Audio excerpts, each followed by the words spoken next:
यो कान काट्ने दिदी जहाँ पनि बाठो भन्न पुग्छन्।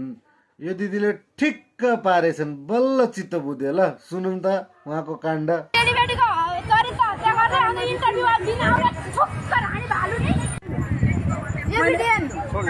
तपाईले हामीलाई भन्नुहुन्छ कार्यकर्ता भनेर तपाईलाई भनेको छु। मैले तपाईको नाम तोकेको छु। अर्का चेलीबेटीको चरित्र हत्या गर्ने तपाईको घरमा चेलीबेटी छैन। तपाईको आमाले जन्म होइन।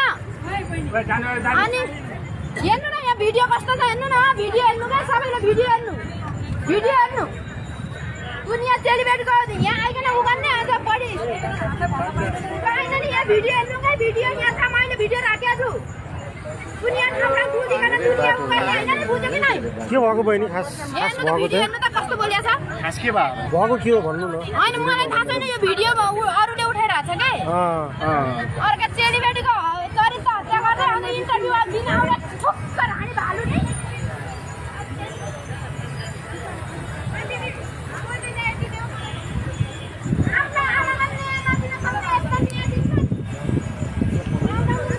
भिडियो मैले तल के भनेको छु भने भिडियो हेर्छ। भिडियो पहिला होइन भिडियो त्यसले भालु भनेको छ कि होइन भिडियो भालु भनेको छ के उसले मलाई मैले के भनेको होइन मलाई के भने मलाई अस्ति नै पनि गाली गरेको छ यहाँ आन्दोलनमा आउँदा। आन्दोलन आउँदा कुन गल्ती छ नि त्यसलाई समात्ने बहिनी हामीसँग होइन।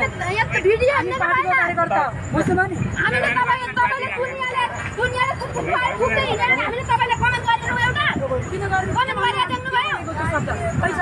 कमेन्ट गरेर छन्। दुनियाँ चेलीबेटीको नाम खाने केही छैन। घरमा अर्का चेलीबेटीको उ गरेर गर्ने दुनियाँ पैसँग गाडीमा चढिकन डुले जस्तो होइन। बुझिस्? माइत घरमा आउने भिडियो हेर्नु न। यहाँ यस्तो छ। भाइरल हुनु चाहिँ बोल्दैन चाहिँ भएन नि त। भाइरल गर्नलाई जे पनि गरिदिने मान्छे चेलीबेटीको उ गरिकन दुनियाँसँग जुझे जस्तो होइन नि। भिडियो यहाँ अरूले उठाइरहेको